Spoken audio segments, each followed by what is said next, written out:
नमस्कार मेरी प्यारी लॉयल फैमिली। मैं हूं मिस्टर हेल। आज मैं आपको सुनाने जा रहा हूं एक ऐसी कहानी जिसमें प्यार भी है और खौफ भी। एक यक्षिणी जो सदियों से श्राप में बंधी थी और एक इंसान जिसने उससे प्यार कर लिया।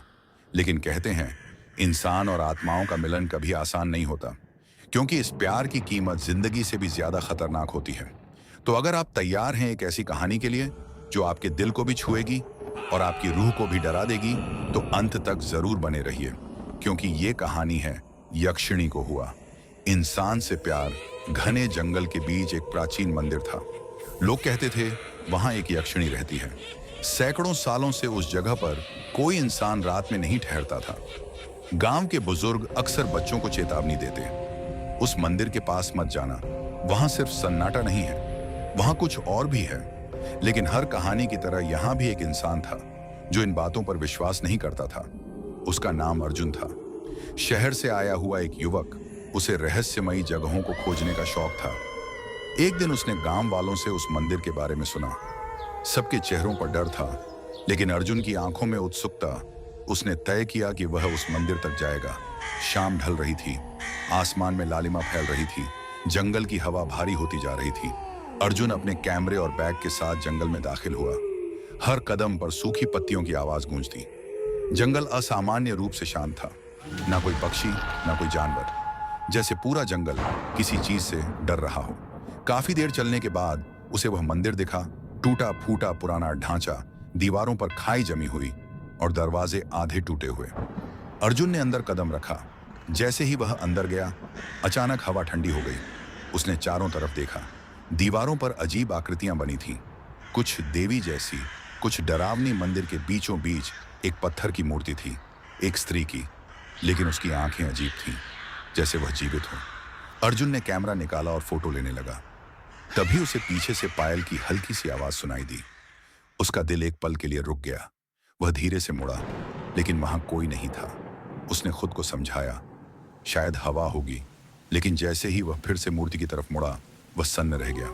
मूर्ति की आंखें अब उसकी तरफ देख रही थीं। अर्जुन की सांसें तेज हो गईं। उसे लगा यह उसका भ्रम है। तभी फिर से पायल की आवाज आई, इस बार और साफ, और इस बार उसके सामने एक स्त्री खड़ी थी। लंबे काले बाल, सफेद चमकती त्वचा और आंखें गहरी और अजीब। वह यक्षिणी थी। अर्जुन डर गया, लेकिन वह भागा नहीं। उस स्त्री ने धीरे से कहा, तुम यहां क्यों आए हो? उसकी आवाज मीठी थी, लेकिन उसमें एक अजीब ठंडापन था। अर्जुन ने हिम्मत करके कहा, मैं सच जानने आया हूं। यक्षिणी मुस्कुराई। सदियों बाद कोई इंसान यहां आया है। उसने अर्जुन को ध्यान से देखा। तुम बाकी लोगों जैसे नहीं हो। अर्जुन को समझ नहीं आ रहा था कि क्या करे, लेकिन धीरे धीरे उसका डर कम होने लगा। वह उससे बात करने लगा। उस रात वह मंदिर में ही रुक गया। दोनों ने बहुत देर तक बातें की। यक्षिणी ने बताया कि वह कभी इंसान थी, लेकिन एक श्राप की वजह से वह इस रूप में बदल गई। वह इस मंदिर से बंधी हुई थी, कभी बाहर नहीं जा सकती थी। सदियों से अकेली अर्जुन को उसके लिए दया आई। वह हर दिन मंदिर आने लगा। दिन में वह गांव में रहता और रात को यक्षिणी से मिलने जाता। धीरे धीरे दोनों के बीच एक अजीब रिश्ता बनने लगा। डर अब खत्म हो चुका था। उसकी जगह कुछ और था। लगाव। यक्षिणी भी बदलने लगी। उसकी आंखों में अब वह डरावनी चमक नहीं थी, बल्कि एक इंसानी एहसास। एक रात अर्जुन ने उससे कहा, क्या तुम इस जंगल से बाहर जाना चाहती हो? यक्षिणी ने हल्की मुस्कान के साथ कहा, मैं चाहती तो हूं, लेकिन यह संभव नहीं। यह श्राप मुझे यहां बांधे हुए है। अर्जुन ने कहा, मैं तुम्हें आजाद कर दूंगा। यक्षिणी ने उसकी तरफ देखा। कोई भी इंसान ऐसा नहीं कर पाया। अर्जुन ने हार नहीं मानी। उसने गांव के बुजुर्गों से बात की, पुरानी किताबें खोजी, मंत्र और कहानियां पढ़ी।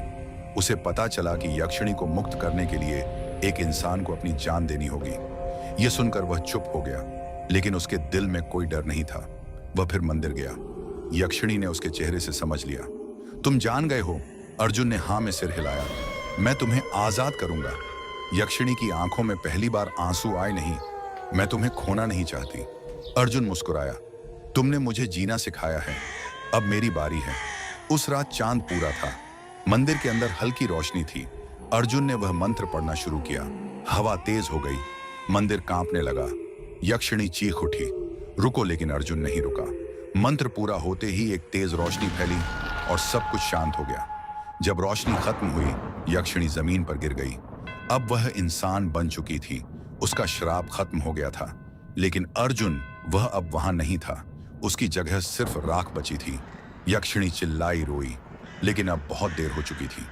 वह मंदिर से बाहर आई, पहली बार खुले आसमान के नीचे, लेकिन उसकी आंखों में खुशी नहीं थी, सिर्फ खालीपन। साल बीत गए। लोग कहते हैं उस जंगल में अब कोई यक्षिणी नहीं है, लेकिन कभी कभी रात में एक स्त्री दिखाई देती है जो किसी का नाम पुकारती है। अर्जुन, और हवा में अब भी पायल की आवाज गूंजती है, लेकिन इस बार वह डरावनी नहीं, बल्कि दर्द से भरी होती है। कहते हैं वह यक्षिणी आज भी उसी जंगल में रहती है, इंसान बनकर, लेकिन उसका दिल अब भी उसी मंदिर में कैद है जहां उसने अपना प्यार खो दिया। साल बीतते गए, जंगल बदलता रहा, पेड़ बड़े होते गए, पुराना मंदिर धीरे धीरे और खंडहर बनता गया। लेकिन एक चीज नहीं बदली, वह थी यक्षिणी। अब वह पूरी तरह इंसान बन चुकी थी। उसका नाम उसने खुद रखा। आर्या गांव वाले उसे पहचानते नहीं थे, बस इतना जानते थे कि वह जंगल के किनारे अकेली रहती है। कुछ लोग कहते वह पागल है, कुछ कहते वह साध्वी है, लेकिन कोई भी उसकी सच्चाई नहीं जानता था। हर रात वह उसी मंदिर के पास जाती जहां कभी अर्जुन था। वह वहीं बैठती, टूटी दीवारों को छूती और धीमे स्वर में उसका नाम लेती। अर्जुन, जैसे उसे उम्मीद हो कि एक दिन वह जवाब देगा। एक रात कुछ अजीब हुआ। जंगल में अचानक हवा चलने लगी, पेड़ों के पत्ते जोर जोर से हिलने लगे। आर्या मंदिर के अंदर थी, तभी उसे वही जानी पहचानी आवाज सुनाई दी, पायल की। लेकिन इस बार वह उसकी नहीं थी। उसका दिल तेजी से धड़कने लगा। वह धीरे से पीछे मुड़ी, और जो उसने देखा उससे उसका खून जम गया। मंदिर के कोने में एक धुंधली आकृति खड़ी थी। वह इंसान जैसी थी, लेकिन पूरी तरह नहीं। उसकी आंखें चमक रही थीं और उसकी मुस्कान डरावनी थी। तुमने सोचा सब खत्म हो गया? आवाज गूंज उठी। आर्या कांप गई। तुम कौन हो? आकृति हंसी। मैं वही हूं जिसने तुम्हें श्राप दिया था। आर्या की सांसें रुक गईं। वह पुरानी आत्मा थी जिसने उसे यक्षिणी बनाया था। तुम आजाद हो गई, लेकिन कीमत अभी बाकी है। आर्या ने डरते हुए कहा, मैंने सब खो दिया है, अब और क्या चाहिए? आकृति धीरे धीरे उसके पास आई। तुम्हारा प्यार। आर्या की आंखों में डर फैल गया। अर्जुन, आकृति ने सिर हिलाया। उसकी आत्मा अभी भी इस जगह से बंधी है और मैं उसे कभी जाने नहीं दूंगा। आर्या के अंदर कुछ टूट गया नहीं। वह चिल्लाई, मैं उसे आजाद करूंगी। आकृति हंसी, तुम एक इंसान हो, अब तुम कुछ नहीं कर सकती। लेकिन आर्या ने हार नहीं मानी। उसने तय किया कि इस बार वह अर्जुन को भी मुक्त करेगी। अगले कई दिनों तक वह जंगल में भटकती रही, पुरानी किताबें खोजती रही, पुरानी कहानियां याद करती रही। उसे एक बात समझ आई, जिस श्राप ने उसे बांधा था वह पूरी तरह खत्म नहीं हुआ था। उसका एक हिस्सा अब भी जिंदा था और वही अर्जुन को पकड़े हुए था। एक रात वह फिर मंदिर पहुंची। इस बार वह अकेली नहीं थी। उसके हाथ में एक पुराना ताबीज था जो उसे जंगल के एक बूढ़े साधु से मिला था। उसने मंदिर के बीच में खड़े होकर आंखें बंद की। अर्जुन, अगर तुम सुन सकते हो तो वापस आओ। कुछ पल तक सन्नाटा रहा, फिर अचानक हवा ठंडी हो गई और उसके सामने एक धुंधली आकृति उभरी। वह अर्जुन था, लेकिन वैसा नहीं जैसा पहले था। उसका चेहरा शांत था, लेकिन उसकी आंखों में खालीपन। आर्या रो पड़ी। अर्जुन, आकृति ने धीरे से उसकी तरफ देखा, जैसे वह उसे पहचानने की कोशिश कर रहा हो। तभी अचानक वही काली आत्मा फिर प्रकट हुई। यह सब व्यर्थ है, वह चिल्लाई। वह अब मेरा है। आर्या ने ताबीज कसकर पकड़ा। नहीं, इस बार नहीं। उसने मंत्र पढ़ना शुरू किया। जंगल कांपने लगा, आसमान में बादल छा गए। आकृति गुस्से में चीख उठी, तुम फिर वही गलती कर रही हो। लेकिन इस बार आर्या नहीं रुकी। अर्जुन की आत्मा धीरे धीरे चमकने लगी, जैसे वह बंधन से बाहर आ रही हो। काली आत्मा ने उसे रोकने की कोशिश की, लेकिन ताबीज की रोशनी तेज होती गई। आखिरी मंत्र के साथ एक तेज चमक हुई और सब कुछ शांत हो गया। जब सब खत्म हुआ, आर्या जमीन पर गिर गई। उसकी सांसें धीमी हो चुकी थी। उसने आंखें खोली। उसके सामने अर्जुन खड़ा था, इस बार पूरी तरह साफ जिंदा। आर्या मुस्कुराई। तुम वापस आ गए? अर्जुन ने उसकी तरफ देखा और धीरे से मुस्कुराया। तुमने मुझे फिर बचा लिया। लेकिन तभी आर्या की आंखें बंद होने लगी। अर्जुन ने उसे पकड़ लिया। नहीं आर्या, लेकिन अब बहुत देर हो चुकी थी। इस बार बलिदान आर्या का था। अर्जुन की आंखों से आंसू बहने लगे। जंगल फिर शांत हो गया। और इस बार सब कुछ सच में खत्म हो गया। कहते हैं आज भी उस जंगल में एक इंसान भटकता है जो हर रात उसी मंदिर के पास जाता है और एक नाम पुकारता है, आर्या। और कभी कभी हवा में एक हल्की सी हंसी गूंजती है, जैसे कोई जवाब दे रहा हो। समय बीतता रहा, लेकिन अर्जुन के लिए वक्त जैसे रुक गया था। हर रात वह उसी मंदिर के पास जाता, उसी जगह खड़ा होता जहां उसने आर्या को खोया था। अब वह फिर अकेला था। पहले उसने उसे खोया, फिर पाया और फिर हमेशा के लिए खो दिया। जंगल अब पहले जैसा नहीं रहा था। हवा में एक अजीब भारीपन था, जैसे कुछ अभी भी बाकी हो। एक रात जब चांद आधा था और आसमान में बादल छाए हुए थे, अर्जुन मंदिर के अंदर बैठा था। तभी उसे अचानक ठंड महसूस हुई, वही ठंड जो उसने पहली बार यक्षिणी से मिलने पर महसूस की थी।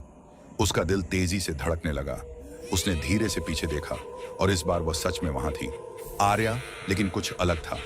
उसका चेहरा वही था, लेकिन आंखें नहीं। वे खाली थीं, गहरी और अंधेरी। अर्जुन धीरे से खड़ा हुआ। आर्या उसकी आवाज कांप रही थी। आकृति ने सिर टेढ़ा किया, जैसे वह उसे पहचान नहीं रही हो। फिर अचानक वह हंसी, लेकिन वह हंसी आर्या की नहीं थी। तुम फिर आ गए, आवाज गूंज उठी। अर्जुन समझ गया, कुछ गलत है। तुम आर्या नहीं हो, आकृति ने मुस्कुराते हुए कहा। सही पहचाना, मैं वही हूं जो कभी खत्म नहीं हुआ। वह काली शक्ति फिर लौट आई थी, लेकिन इस बार उसने आर्या के शरीर को अपना बना लिया था। अर्जुन के पैरों तले जमीन खिसक गई। नहीं, तुम उसे छोड़ दो। आकृति आगे बढ़ी। तुमने उसे आजाद किया, लेकिन उसने खुद को मुझे दे दिया। उसका बलिदान मेरी ताकत बन गया। अर्जुन ने मुट्ठी भींच ली। मैं तुम्हें खत्म कर दूंगा। आकृति जोर से हंसी। तुम एक इंसान हो, तुम कुछ नहीं कर सकते। मंदिर की दीवारें कांपने लगी, हवा तेज हो गई। अर्जुन को लगा जैसे यह उसकी आखिरी रात हो, लेकिन तभी उसके कानों में एक धीमी आवाज आई। अर्जुन! वह आर्या की आवाज थी, कमजोर लेकिन साफ। अर्जुन ने चारों तरफ देखा। आर्या आवाज फिर आई। मैं यहां हूं। उसने देखा, आकृति के अंदर एक हल्की सी रोशनी चमक रही थी। वह आर्या थी जो अभी भी उस अंधेरे के अंदर फंसी हुई थी। अर्जुन को समझ आ गया, उसे लड़ना होगा। उसने मंदिर के बीच खड़े होकर आंखें बंद की। उसे वह सब याद आया जो उसने पहले सीखा था, मंत्र, ताबीज और सबसे जरूरी उसका प्यार। उसने जोर से कहा, मैं तुम्हें वापस लाऊंगा। आकृति गुस्से में चीख उठी। नहीं, उसने हमला किया, लेकिन इस बार अर्जुन पीछे नहीं हटा। उसने आंखें बंद रखी और पूरे दिल से पुकारा। आर्या! अचानक मंदिर में तेज रोशनी फैल गई। आकृति चीखने लगी, नहीं, यह संभव नहीं। रोशनी और तेज हो गई और धीरे धीरे अंधेरा टूटने लगा। आर्या की आकृति अलग होने लगी। वह जमीन पर गिर पड़ी और काली शक्ति हवा में तैरने लगी। अब वह कमजोर थी। अर्जुन ने मौका नहीं गंवाया। उसने आखिरी मंत्र पढ़ा। इस बार उसकी आवाज में डर नहीं था, सिर्फ दृढ़ता। एक तेज चमक हुई और काली शक्ति हमेशा के लिए खत्म हो गई। सब कुछ शांत हो गया। जंगल फिर से सामान्य हो गया। हवा हल्की हो गई। अर्जुन धीरे से आर्या के पास गया। वह बेहोश थी। उसने उसे उठाया।